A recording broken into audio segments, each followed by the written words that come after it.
כל השונה הלכות בכל יום מובטח לו שהוא בן העולם הבא. בעזרת השם. Today is the first of the month of Kislev. Finally, Baruch Hashem, Rosh Chodesh. Some good news.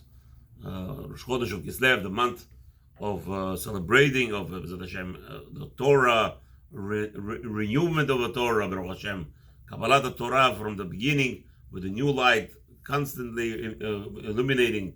Within the short 24 days from today, we will have the first lift, the first night of Hanukkah.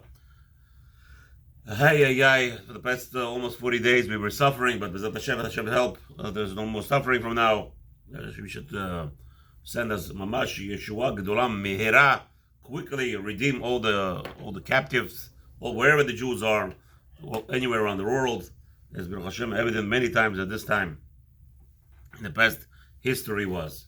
And Bezrat Hashem also, of course, we want the Shavuim back before Hanukkah, way before Hanukkah, so they could celebrate Hanukkah together with us, with the families, Bezrat Hashem. Also, Bezrat Hashem, we're going to dedicate two Mitzvoth learning today.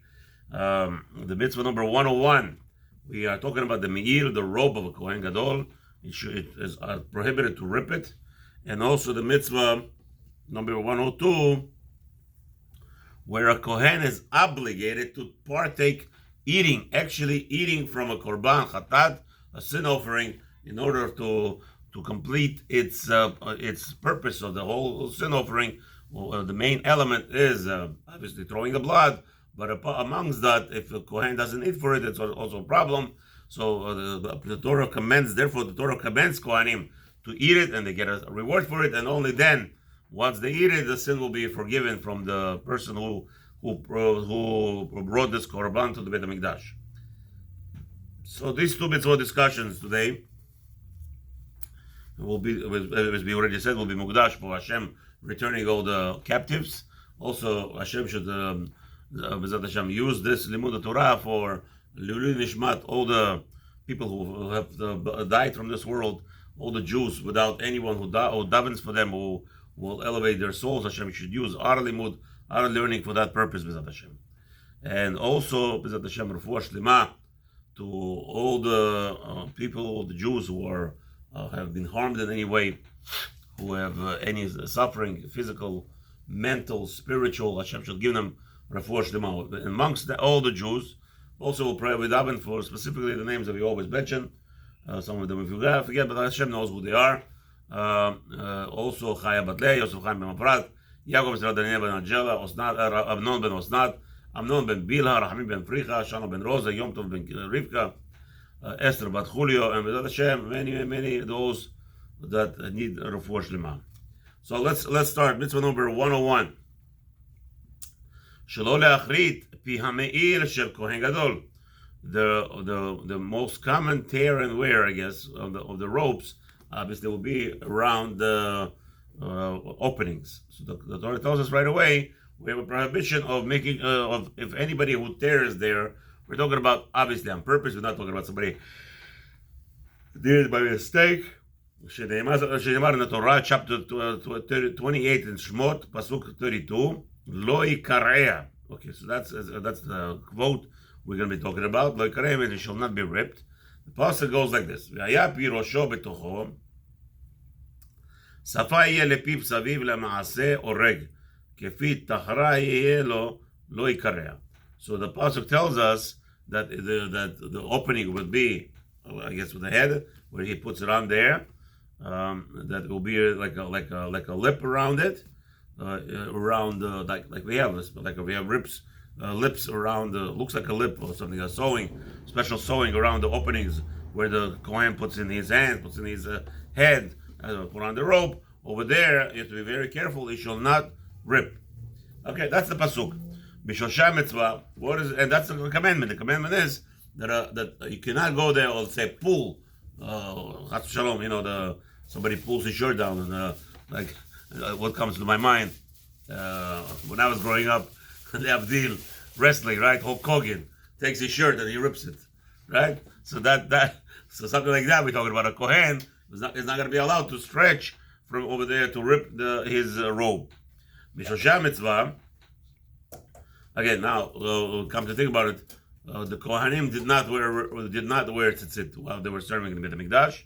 They didn't even wear a t-shirt. As we saw yesterday, they wore only those 4 garments, and 4 garments only.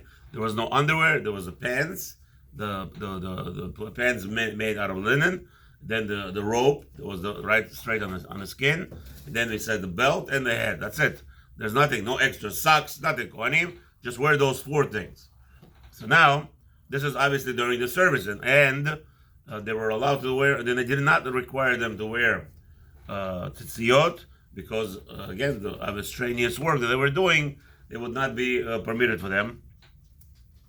And obviously anything else extra would actually make them pasul. So the Rabbi says, what's the foundation of this mitzvah? He tells us very clearly. B'shusha mitzvah lefi shehakriya davar shel gnai etzlenu b'inyan hashchata.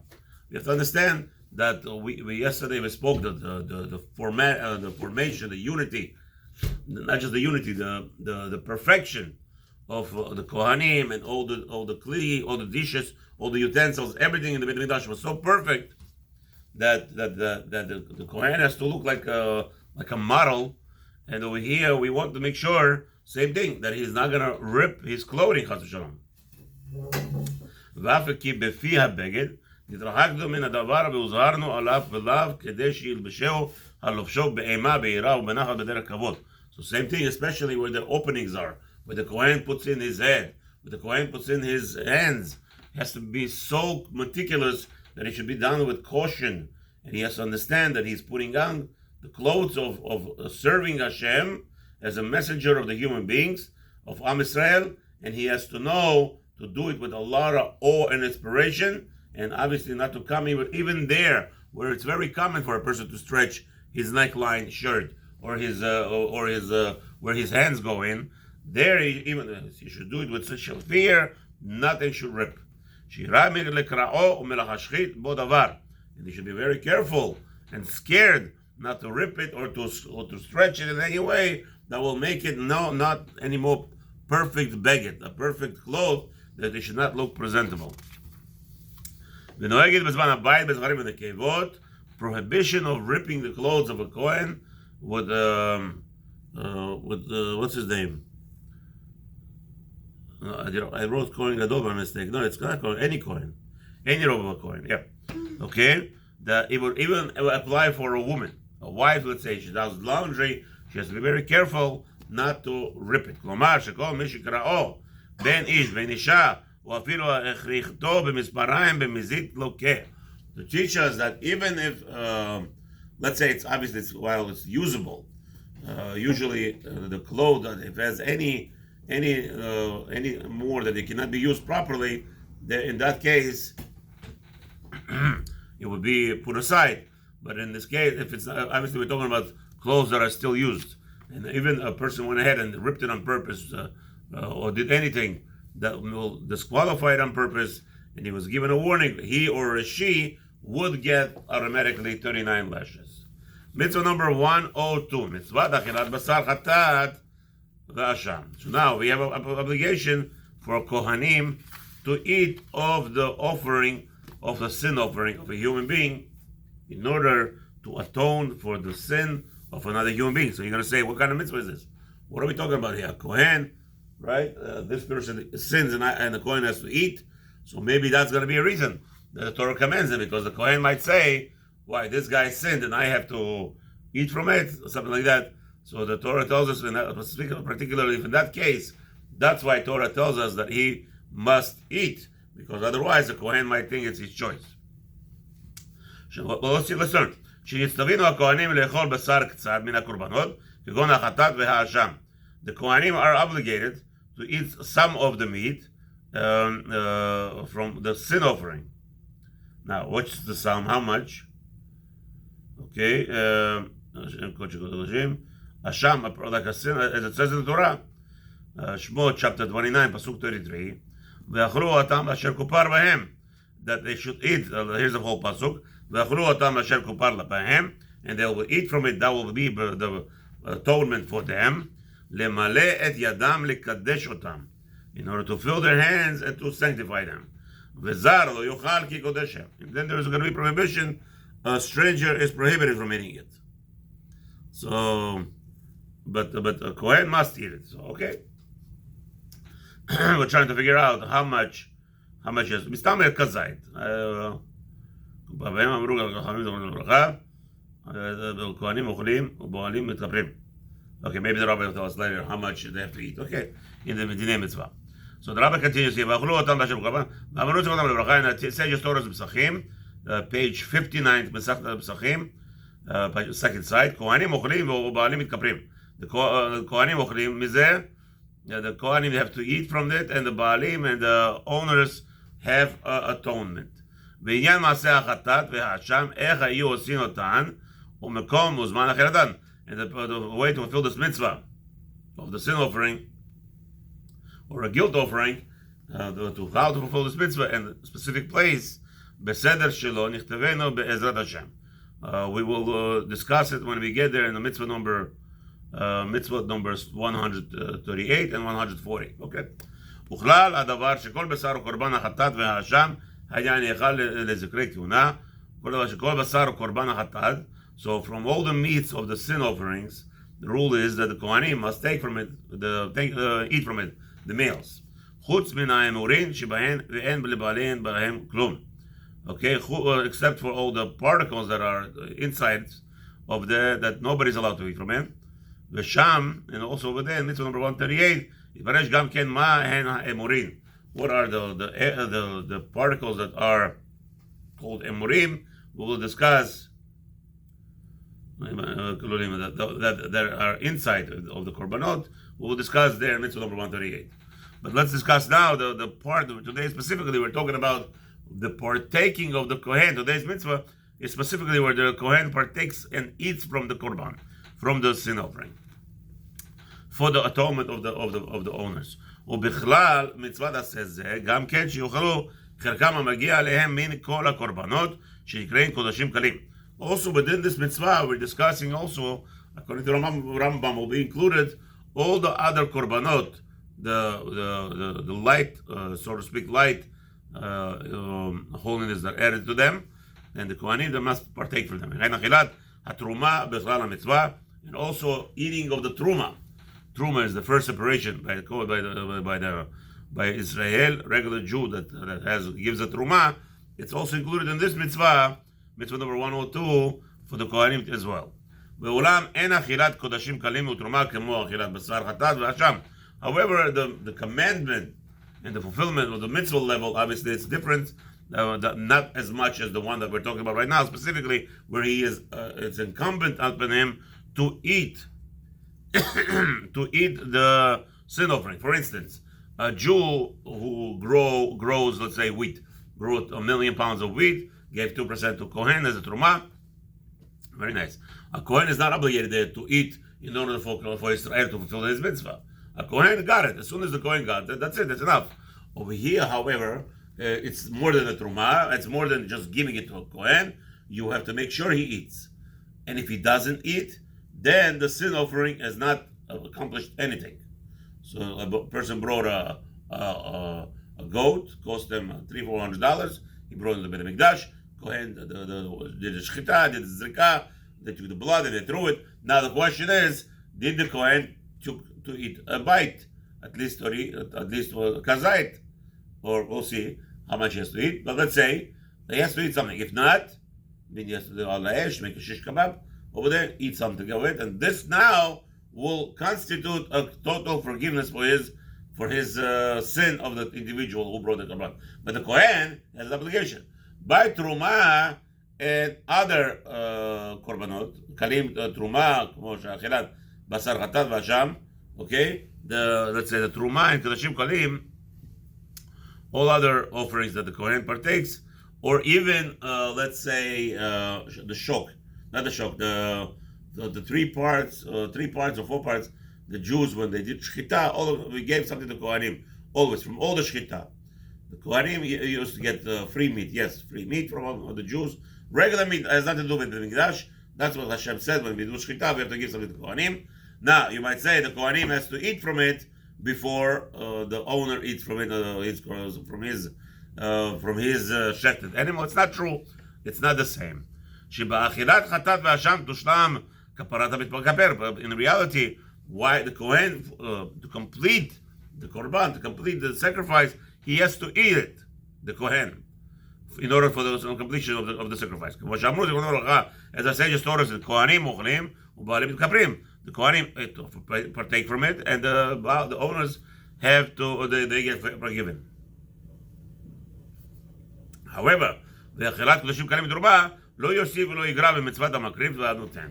But if the Kohen refuses to partake from the truma, let's say he's allergic to it, or whatever, if the Kohen does not eat from the truma, the person who gave the donation, he gave the donation. He gave the Kohen what he gave him, so he fulfills his mitzvah. But the Kohen is not obligated to eat.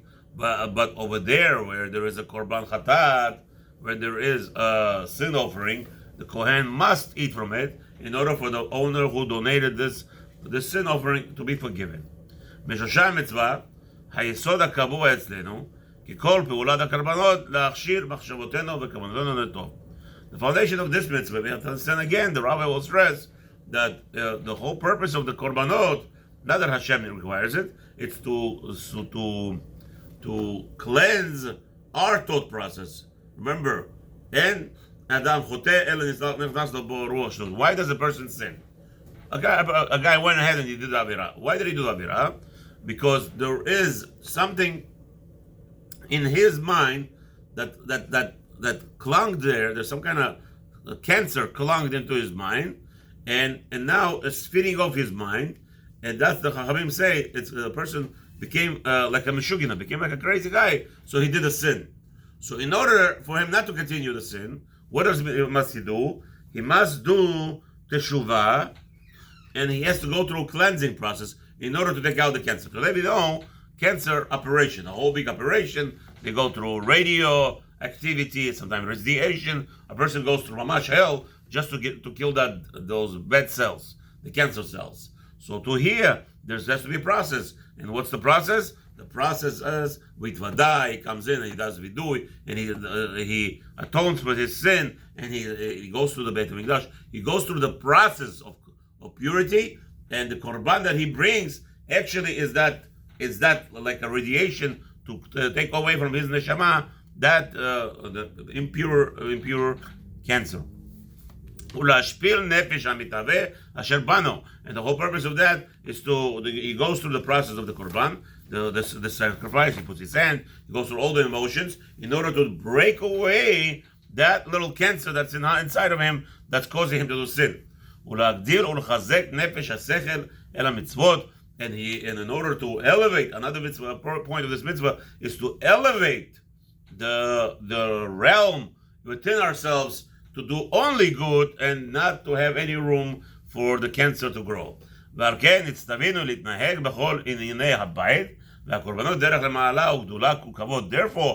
the tactic that we use here is the elevation, the spiritual and physical and emotional elevation, going into the process of the Beit HaMikdash, Korbanot. All of that is to bounce off. That it's like a radiation signal sending to the cancer patient to take away that cancer spot. למען תנוח בלבבנו יראה וענווה ושפלות הרוח בהיותנו שם.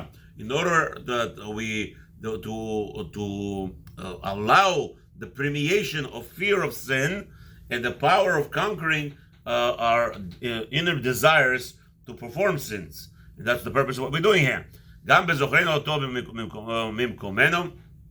And of course, the influence that we have, that like a electric shock, like the radiation shock, a person goes and fulfills, and in the Beit HaMikdash 3 times a year. The whole thing is a ma'alach. It's the whole process in order to take away that ruach shtut, that spirit of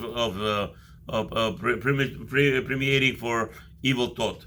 ובאמת, כי מן הנהגת הכבוד אל הקורבן, שהכפרה תלויה בו. And obviously, when we're going to be behaving with such an awe and inspiration when bringing this sacrifice, להיותו נאכל את המשרתים בעצמם, ולא שישתנו לעבדיהם, ולחלקם בו או ימכרוהו לכל קונה.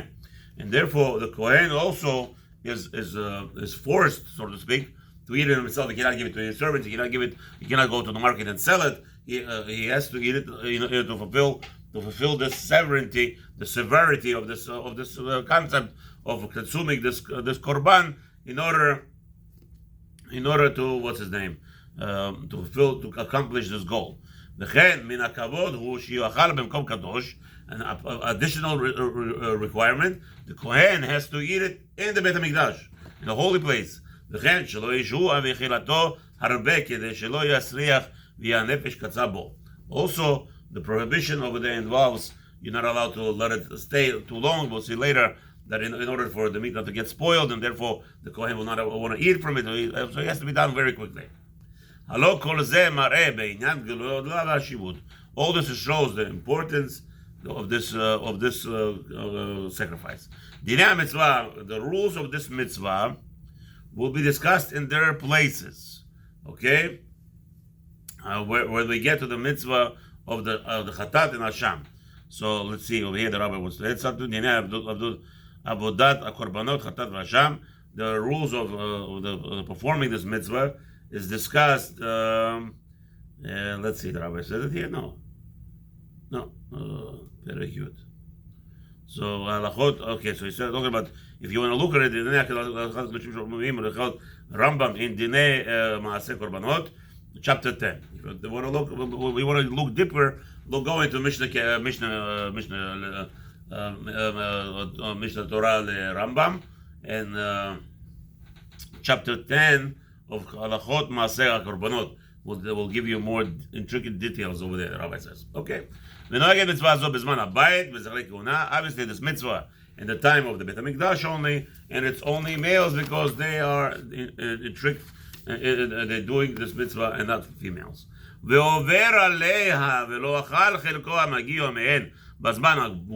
Any Cohen went ahead and he pushed off consuming from this korban the time that he is allotted. He transgressed, he broke a command of the king. He will be punished for it, and also from the aspect that he did not besides that he didn't listen to Hashem, but he'll be punished even more from the fact that he did not help a Jew to be forgiven from his sin. She kept that he pushed over kaparat, the forgiving, the atonement for the sinner. As we already said before. Now, what does he have to do? חלק מן הבשר, אכל חלק מן הבשר, מכל מקום, כמה שכהן זה נמנע מלאכול את חלקו שלו, הוא מונע כפרה שלמה מהבעלים, נמצא שהכפרה שלמה תלויה באכילת כל בשר, כל הבשר. So the question is, how much does he have to eat? כל הבשר. What does כל הבשר mean? כדיני חטאת ועולה, דיני עולה, במשל שונה to look to see if it's אכילת כזית is enough, or the whole korban has to be eaten. I don't know. We should look more into it.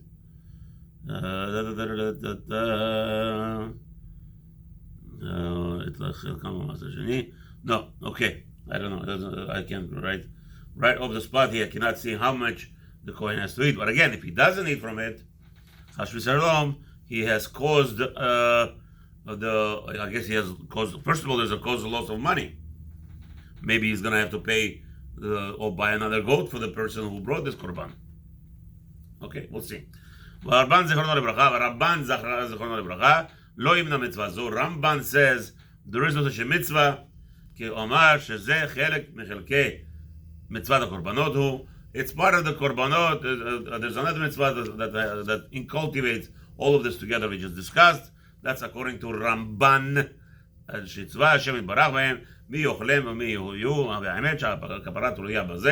Okay, so now that's the argument between Rambam and Ramban. Rambam says there is mitzvah 102. Ramban says no such a mitzvah separation. It's included in all the other korbanot mitzvah.